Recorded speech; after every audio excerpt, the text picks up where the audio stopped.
Constipation एक बहुत ही common problem है, आजकल देखने में आ रहा है। चाहे कोई बड़ा हो या बच्चा हो, चाहे कोई बुजुर्ग हो, चाहे मर्द हो या औरत हो, कॉन्स्टिपेशन एक ऐसा प्रॉब्लम है जो कि बहुत से लोगों को मोस्टली फेस करना पड़ता है। तो आज की इस वीडियो में बात करेंगे कॉन्स्टिपेशन एक्चुअली क्यों होता है, इसके लिए कौन सी होम्योपैथिक रेमेडीज इस्तेमाल कर सकते हैं और साथ में इसका नेचुरल वे क्या है, अगर आपको कॉन्स्टिपेशन है उसको कंट्रोल करने का नेचुरल रेमेडीज क्या है, और साथ में आपको कौन सी प्रिकॉशंस लेनी चाहिए ताकि आपको नेक्स्ट टाइम कॉन्स्टिपेशन ना हो। तो आज की इस वीडियो में कंप्लीटली इसी के बारे में बात करेंगे। तो वीडियो शुरू करने से पहले अगर आप मेरे चैनल पर नए हैं तो मेरे चैनल को सब्सक्राइब कर लीजिए और इस वीडियो को लाइक और शेयर जरूर कीजिएगा और नोटिफिकेशंस भी ऑन कर लीजिए ताकि जितनी भी नई आने वाली वीडियोस हैं वो आपको मिल सके। सब्सक्राइब कीजिए होम्योपैथिक कालू चैनल को और बेल आइकॉन को दबाइए लेटेस्ट होम्योपैथिक वीडियोस सबसे पहले देखने के लिए। अस्सलाम वालेकुम दोस्तों, आज की इस वीडियो में बात करने वाले हम कॉन्स्टिपेशन के, चूंकि एक कॉमन प्रॉब्लम है तो बहुत सारे लोग इसका सलूशन देखने चाहते हैं।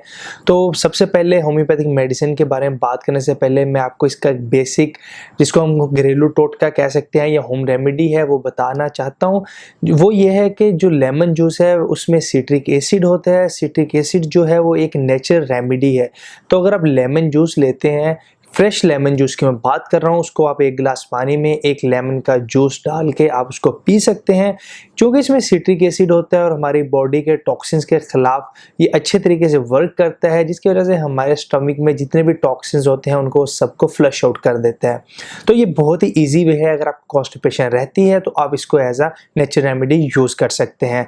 तो चलिए सबसे पहले हम बात कर लेते हैं कि आपको कौन सी ऐसी होम्योपैथिक मेडिसिन इस्तेमाल करनी चाहिए ताकि आपको कॉन्स्टिपेशन कंट्रोल हो सके। तो आज की इस वीडियो में आपको 3 होम्योपैथिक मेडिसिन के बारे में बताऊंगा। तीनों होम्योपैथिक मेडिसिन आप यूज कर सकते हैं या फिर जो भी मैं आपको सिम्टम्स बताऊंगा आप उसके मुताबिक अपनी मेडिसिन खुद चूज करके इस्तेमाल कर सकते हैं। तो आपका टाइम ज़ाया किए बगैर सबसे पहली मेडिसिन के बारे में आपको बताता हूं। उससे पहले अगर अभी तक आपने लाइक नहीं किया तो वीडियो को जल्दी से लाइक कर दीजिए। तो दोस्तों, अगर आपको आमतौर पर कॉन्स्टिपेशन रहती है और आपको 2 से 3 दिन तक पखाना नहीं आता, आपको वॉशरूम जाने की हाजत महसूस नहीं होती, तो ऐसी सूरत में आपको एलुमिना 30 पोटेंसी में लेने की ज़रूरत है। तो आपने क्या करना है, 2 घूंट पानी में एलुमिना 30 किसी भी कंपनी की ले सकते हैं, किसी अच्छी कंपनी की ले लें तो आपके लिए बेहतर है। अगर पाकिस्तान और इंडिया में मुख्तलिफ कंपनीज हैं, बेटर है आप शॉबे की, पिकाना की, या फिर अगर पाकिस्तान में है तो मसूद की, अदरवाइज SBL कंपनी है इंडिया में, आप उसकी मेडिसिन भी परचेज कर सकते हैं। और एलुमिना 30 में आपने 10 ड्रॉप्स दिन में 3 दफ़ा पानी में डालकर रूटीन में ले सकते हैं जब तक आपकी कब्ज़ का मसला ठीक नहीं होता। तो दोस्तों, ये तो हो गया कि अगर आपको 2 या 3 दिन से पखाना नहीं आता या 2 या 3 दिन आपको हाजत महसूस नहीं होती, तब तो आप एलुमिना 30 ले सकते हैं। दोस्तों, अगर आपके साथ ऐसा होता है कि आपको कॉन्स्टिपेशन महसूस होता है तो आपने क्या करना है कि सल्फर 30 ताकत में मॉर्निंग में और नक्सवामिका 30 ताकत में आपने इसको इवनिंग में ले लेना है। अब मॉर्निंग में आपने जब सल्फर 30 लेने हैं इसके भी 10 ड्रॉप्स, और इवनिंग में जब आपने नक्सवामिका 30 ताकत में लेना है उसके भी 10 ड्रॉप्स आपने 2 घूंट पानी में डाल के पीने हैं। अब ये तो हो गया आपके लिए होम्योपैथिक मेडिसिन। तो नक्सवामिका और सल्फर दोनों ऐसी मेडिसिन हैं जिसको आप घर पे रख सकते हैं और रूटीन में बच्चा हो या बड़ा हो आप उसको दे सकते हैं। अब बच्चा तो आप उसको 5 ड्रॉप्स दिन में 3 दफ़ा दे सकते हैं, अगर बहुत ही छोटा बच्चा है तो 3 ड्रॉप्स आप उसको दे सकते हैं। तो दोस्तों, बात कर लेते हैं कि कॉन्स्टिपेशन से कैसे बचा जा सकता है। तो इससे बचने का बहुत ही आसान तरीका है। जितनी भी तेज़ मिर्च मसाला वाली आप चीज़ें खाते हैं, जिसमें पिज़्ज़ा, बर्गर्स और जिसमें आप और भी काफ़ी सारी चीज़ें आ जाती हैं, ऑयली चीज़ें हैं, फास्ट फूड है, आप इन सारी चीज़ों को कंट्रोल कर दीजिए।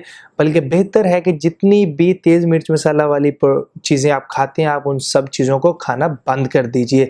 इससे ये होगा कि आपको ये जो प्रॉब्लम है ये बहुत कम देखने को मिलेगी और आपकी जो रूटीन में डिस्टर्बेंस होती है वो सारी कवर हो जाएगी। तो दोस्तों, आप क्या कीजिए कि दिन में पानी ज़्यादा से ज़्यादा पीजिए और जितने भी लिक्विड हैं जिसमें जूसेस हैं वो सब ज़्यादा से ज़्यादा ले लीजिए।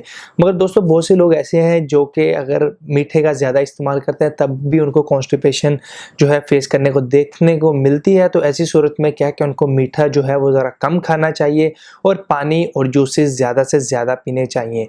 तो उम्मीद करता हूँ आज की वीडियो आपको ये अच्छी लगी, और ये वीडियो अच्छी लगी हो तो नीचे कमेंट बॉक्स में आपने कमेंट करके ज़रूर बताना। और इसके अलावा आपका कोई भी क्वेश्चन हो तब भी आप नीचे कमेंट बॉक्स में कमेंट करके पूछ सकते हैं। दोस्तों, अगर वीडियो अच्छा लगा तो इस वीडियो को लाइक जरूर कीजिएगा, हमारे चैनल को सब्सक्राइब करके नोटिफिकेशंस भी ऑन कर लीजिए।